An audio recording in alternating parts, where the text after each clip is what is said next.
echoes from the silent capsule. I remember the moment they started to laugh. It was a Sunday dinner, filled with the smell of roasted chicken and garlic mashed potatoes, a typical family gathering. But my heart was anything but typical. I had spent months learning everything I could about cryogenic sleep, the complex interplay of life, death, and the void in between. My passion burned bright, fueled by the ghosts of my past, the harsh whispers of my university colleagues who had sabotaged my career so thoroughly that I was left to piece together the remnants of my sanity. Cryogenics? Really? You're gonna freeze yourself like some sci-fi character? My sister scoffed, her fork clattering against her plate. The laughter echoed around the table, a sharp discordance that cut into me. What's next? A lightsaber? My parents joined in, their chuckles thick with disdain. You'll end up a pathetic shell, my father said, shaking his head. The world doesn't need another mad scientist. I felt the walls close in, their mocking words wrapping around my throat like a noose. I swallowed hard, fighting tears.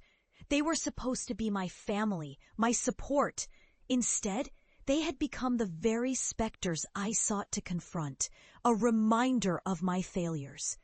Years passed, years in which I became a ghost in my own life. The ridicule turned into relentless obsession. I dove headfirst into the uncharted waters of experimental cryonics, seeking answers in the cold, unyielding void.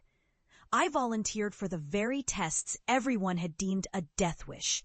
They said no one returned from cryogenic sleep, but I knew the truth was far more complicated. I had to know where those souls went, why some were never heard from again. I wanted to uncover the hidden demons bound within the capsules. My studies transformed into something monstrous, something dark. I became known not for my failures, but for my haunting success. The ability to traverse into the deep unknown, to bring back knowledge that chilled the marrow of human comprehension. But it wasn't until I returned home that I learned just how far I had fallen. I arrived unannounced, my heart laden with the weight of the revelations I had unearthed. The home that had once been a sanctuary now felt like a mausoleum filled with echoes of laughter and scorn. I stood before the old door, the paint peeling, creeping vines suffocating the entrance, a metaphor for my own entrapment. When I finally knocked, their faces transformed from surprise to a cautious recognition. They were taken aback, perhaps seeing the distinction of my achievements, but the underlying shock of alienation remained. "James," my mother said, her voice trembling, "you came back." "It's time you understood what I've learned," I replied, "about consciousness, about what lies beyond." The room stilled, an uneasy silence enveloping us. Then, with a wave of my hand, I revealed the tiny capsule I had brought with me, a prototype I had engineered. It gleamed in the dim light, deceptively serene, but hidden within its cold metallic shell was an unfathomable horror. They stared at it with a mix of curiosity and skepticism. I could see it in their eyes, the flicker of disbelief. "Are you really going to try to convince us that thing is safe?"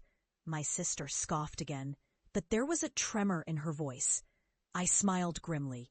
"It's not about safety. It's about what we can't see, the truths we've ignored." The air shifted, the tension coiling like a serpent ready to strike. Then I pressed a button, activating the capsule. A soft hum filled the room, a symphony of sorrowful whispers emanating from within. My family's expressions morphed from disbelief to horror as the whispers grew louder. They were voices distorted, fragmented, but undeniably pleading. I glanced around at their faces, and there it was, the dawning realization. The laughter faded, replaced by an icy grip of fear. "You think I came back empty-handed?" "I've brought the echoes of the silent," I said, my voice low and steady. Suddenly, the voices morphed into screams. echoing the torment of those trapped in time. Each shriek carried with it the weight of betrayal, regret, and loss. I watched as my family's faces paled, horrified by the reality of what they had dismissed. "James, please, make it stop," my sister cried, tears streaming down her cheeks. But it was already too late. I could see the shadows dancing in the corners of the room, dark tendrils reaching out towards them. The horrors I had faced, the manifestations of the nightmares no one believed in, were now alive and palpable within our home. In that moment, I embodied both the harbinger of truth and the bearer of their shame. "This is what you wanted to ignore," I whispered, my voice cutting through the cacophony. "Now you face the consequences of your disbelief." The shadows surged, enveloping them, echoing their past mockery. I had become their warning, a chilling testament to the cost of ignorance. The laughter that once echoed through our family dinners morphed into hollow cries reverberating against the walls of our memories. And then, silence. The capsule's hum faded, leaving behind an oppressive stillness. My family stood frozen, their faces pale and stricken, confronted with the very reality they had once ridiculed. I felt a profound sense of vindication wash over me, yet it was tinged with a deep sorrow. As I turned to leave, I glanced back one last time. Their eyes reflected the dark truths they could no longer escape.